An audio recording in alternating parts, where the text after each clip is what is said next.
Welcome back to the adventures of Arin Cade. Today, we're journeying to the roof of Africa for a story called The Crystal Keepers of Mount Kilimanjaro. High above the clouds, atop Africa's tallest mountain, legend spoke of an ancient order, the Crystal Keepers. They were said to be guardians of a glowing relic that held the very memory of the earth. Most people believed it was just a myth, a tall tale told to travelers. But Arin Cade wasn't most people. He intended to find out if the legends were true.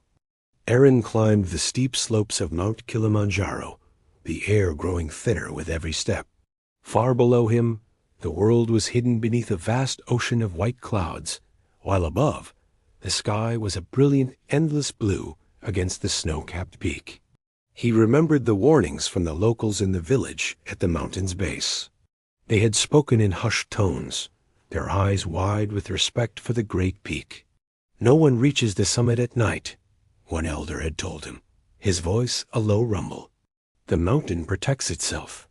Arin tucked the old myth into the back of his mind, a curious thought to ponder as he continued his ascent, his boots crunching on the volcanic scree. He was determined to reach the top, whether by day or by night. The mystery was too compelling to ignore. He pushed onward, climbing higher until he reached the glacier fields, a world of shimmering ice and biting wind.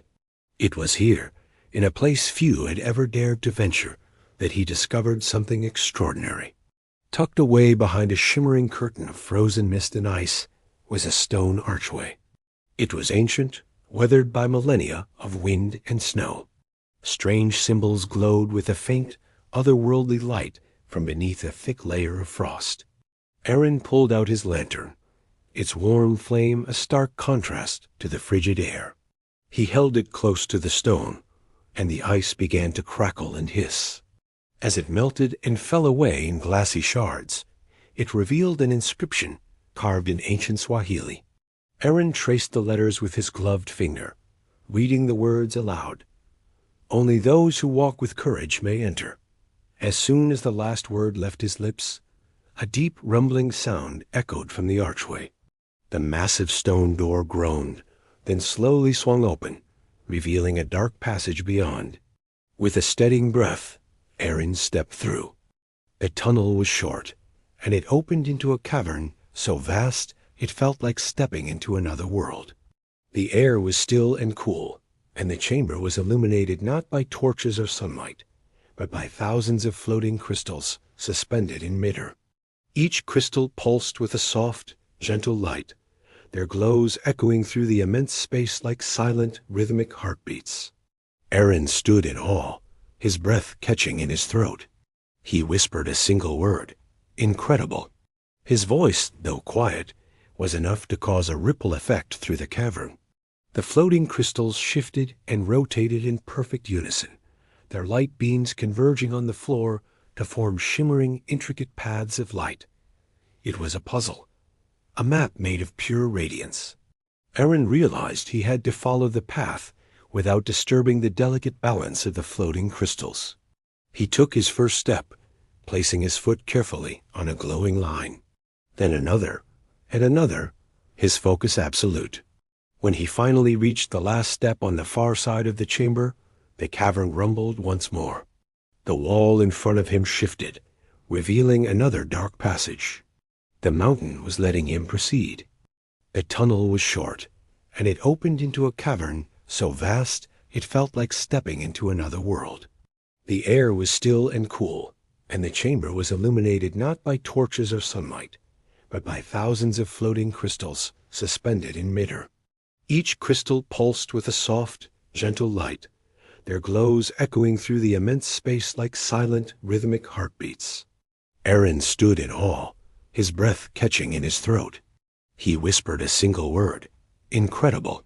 His voice, though quiet, was enough to cause a ripple effect through the cavern. The floating crystals shifted and rotated in perfect unison, their light beams converging on the floor to form shimmering, intricate paths of light. It was a puzzle, a map made of pure radiance. Arin realized he had to follow the path without disturbing the delicate balance of the floating crystals. He took his first step, placing his foot carefully on a glowing line. Then another, and another, his focus absolute. When he finally reached the last step on the far side of the chamber, the cavern rumbled once more. The wall in front of him shifted, revealing another dark passage. The mountain was letting him proceed. The next hall was different. It was smaller, more foreboding. And in the center, two towering figures stood motionless, like ancient sentinels. They were warriors, carved from gleaming black volcanic stone, and embedded in the center of each of their chests was a large, unlit crystal. They were magnificent, terrifying statues. As Arin cautiously approached, their eyes suddenly ignited with a startling blue fire. The stone figures shuddered to life. They stepped forward, their movements heavy and powerful, shaking the very ground beneath Arin's feet. He dodged just in time as one of the guardians swung a massive stone arm, which crashed into the cavern floor where he had just been standing, shattering the rock into 1,000 pieces. As he scrambled away, he noticed something crucial. When the guardians moved, the crystals in their chests dimmed slightly. It was almost as if they were draining their own energy to power their attacks. An idea sparked in Arin's mind. He spotted a small, reflective shard of crystal on the ground, likely broken from the cavern walls. He snatched it up, angled it perfectly toward one of the glowing floating crystals from the previous chamber that were still visible high above, and redirected a focused beam of light straight into the crystal on one guardian's chest. The effect was immediate. The guardian froze mid-stride, its fiery eyes dimming to nothing. It returned to its silent, stone form. Arin quickly repeated the maneuver with the second guardian, catching its crystal with another reflected beam of light. It too froze in place. The path ahead was clear. The way forward opened. Arin entered the final chamber, and what he saw took his breath away. He was standing inside a colossal dome, carved into the very heart of the mountain. The walls themselves seemed to glow with a soft, internal light, like a sky filled with millions of distant stars. And there, at the absolute center of the dome, floated the Earthheart crystal. It was a massive, multifaceted stone, bigger than anything he had ever imagined. Swirling within its crystalline depths were the vibrant blues of oceans, the rich greens of forests, and the pure whites of clouds and ice caps. It pulsed with a slow, powerful rhythm, like a giant, sleeping heart, and its light filled the entire chamber. Arin felt a profound warmth wash over him, a feeling of deep connection. It was like feeling the memory of ancient forests, the pull of vast oceans, and the vibrant pulse of all life itself. The legends were true. The Earthheart was a living map of the planet, a sacred relic that recorded its entire past and helped guide its future. But as he watched, he realized something was terribly wrong. The crystal's light flickered, its powerful pulse faltering. The brilliant colors within it were dimming. Just then, a figure emerged from the shadows at the edge of the chamber. It was a tall woman, cloaked in pristine white fur, her presence radiating a calm and ancient wisdom. Her eyes glowed with the same soft blue light as the crystals. "I am Nia," she said, her voice gentle yet resonant, echoing slightly in the vast dome. "I am the last of the crystal keepers." She looked sadly toward the flickering gem. "The Earthheart is dying. The mountain no longer has the strength to sustain it." Arin, humbled by her presence, approached respectfully. He felt the weight of her words, the sorrow of a guardian watching her charge fade. "How can I help?" he asked, his voice full of sincerity. Nia studied him for a long moment, her glowing eyes seeming to peer into his very soul. Then a small, knowing smile graced her lips. "You followed the light with courage," she said. "You did not falter. That is enough." She believed in him. Nia guided Arin to the pulsating crystal. "Place your hands upon it," she instructed. Arin did as he was told, pressing his palms against the surprisingly warm surface of the Earthheart. The moment he did, the jade serpent bracelet on his wrist, a relic from a previous adventure, began to glow with an intense emerald light. Its vibrant green energy flowed from his arm, merging with the dimming blue radiance of the Earthheart. Together, Arin and Nia poured their energy, their will, their hope into the crystal.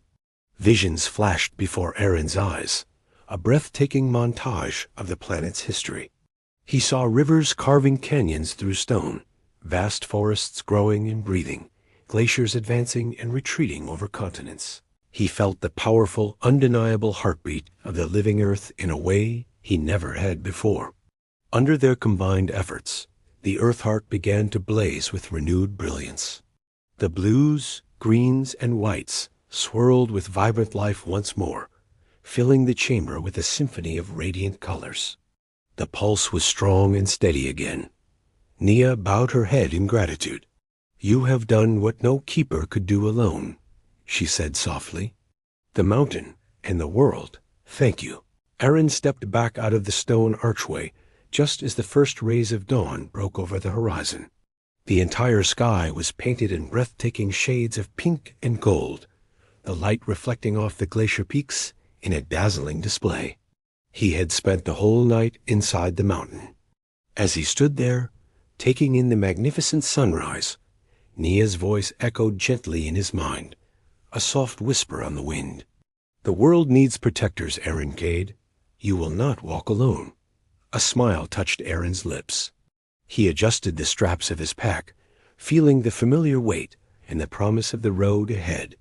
He looked out across the sea of clouds, a renewed sense of purpose filling him.